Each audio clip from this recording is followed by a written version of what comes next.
যেহেতু আপনি শিক্ষকতা পেশার জন্য এটি ইন্টারভিউ দিতে যাচ্ছেন, সেহেতু আপনাকে শিক্ষা নিয়ে কিছু প্রশ্ন করি। আচ্ছা কোন তো প্রাথমিক শিক্ষা অধিদপ্তরের মহাপরিচালক অর্থাৎ ডিজি যাক কয়, এই ডিজি কে কোন?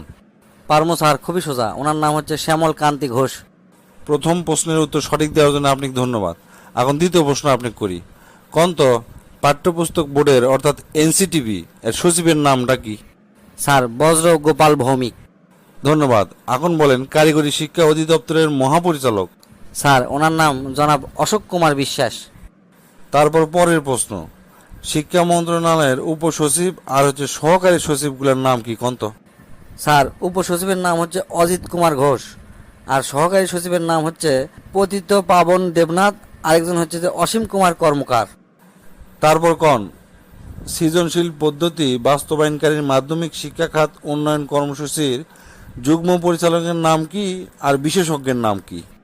স্যার যুগ্ম পরিচালকের নাম হচ্ছে রতন কুমার রায়, আর বিশেষজ্ঞের নাম হচ্ছে ডক্টর উত্তম কুমার দাস। আচ্ছা তারপর কোন ঢাকা বোর্ডের উপ কলেজ পরিদর্শকের নাম কি আর চট্টগ্রাম বোর্ডের সচিবের নাম কি? স্যার ঢাকা বোর্ডের উপ কলেজ পরিদর্শকের নাম হচ্ছে অদ্বৈত কুমার রায়, আর চট্টগ্রাম বোর্ডের সচিবের নাম হচ্ছে ডক্টর পীযূষ কান্তি দন্ত। এই শালা তো দেখি সব মুখস্থ করে আসছে, কাবুই করা পারিচ্ছি না।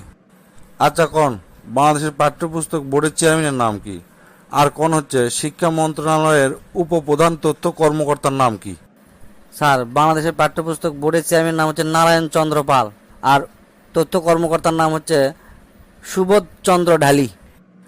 আচ্ছা তারপর কোন ঢাকা বোর্ডের মাধ্যমিক ও উচ্চ মাধ্যমিক শিক্ষা বোর্ডের পরীক্ষা নিয়ন্ত্রকের নাম কি আর শিক্ষা মন্ত্রণালয়ের যুগ্ম প্রধানের নাম কি?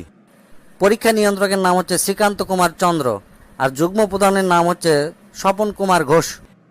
আচ্ছা এখন কোন শিক্ষা মন্ত্রণালয়ের কয়েকজন অতিরিক্ত সচিবের নাম কোন? স্যার একজনের নাম হচ্ছে স্বপন কুমার সরকার, আরেকজনের নাম হচ্ছে ডক্টর অরুণা বিশ্বাস, আরেকজনের নাম হচ্ছে শ্রী বনমালী ভৌমিক। এই শালাক তো কোনোভাবে আটকান পারছি না। আচ্ছা কোন ক্লাস 2 থেকে 8 পর্যন্ত বইয়ের মধ্যে কি কি পরিবর্তন আসছে? স্যার ক্লাস 2 বইয়ত সবাই মিলে করি কাজ শিরোনামে হজরত মোহাম্মদ সাল্লাল্লাহু আলাইহি ওয়াসাল্লামের সংক্ষিপ্ত জীবনী বাদ দেওয়া হয়েছে, আর 3 বইয়ত বাদ দেওয়া হয়েছে হজরত আবু বকর রাদিয়াল্লাহু শিরোনামে একটি সংক্ষিপ্ত জীবনী। ক্লাস 4 বইয়ত বাদ দেওয়া হয়েছে খলিফা হজরত ওমর রাদিয়াল্লাহু সংক্ষিপ্ত জীবনী।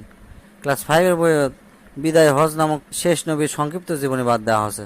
ক্লাস 6 বইয়ত সতেন সেনের লাল গরুটা নামে একটা ছোট গল্প যোগ করা হয়েছে। ওটি লেখা আছে গরু হচ্ছে মায়ের লাগান্তি, এক জব করা ঠিক লয়। ক্লাস 7 বইয়ত শরৎচন্দ্র চট্টোপাধ্যায়ের লালু নামক একটা গল্প যোগ দেওয়া আছে, সেটি কালী পূজা আর পাটাবলির কাহিনী সুন্দর করে দেওয়া আছে। আর ক্লাস 8 বইয়ত রামায়ণের সংক্ষিপ্ত রূপ অন্তর্ভুক্ত করা আছে। আচ্ছা আমার নাম কি আপনি জানেন? হ্যাঁ জানি স্যার, আপনার নাম হচ্ছে সুশীল দেবনাথ। আমার বসের নাম জানেন? হ্যাঁ জানবো নাকি, জানি, মিঠুন কুমার দাস। আপনার নাম কি? মোহাম্মদ জেলহজ হোসেন। এখন কোন আপনি চাকরি হবি কি হবি না?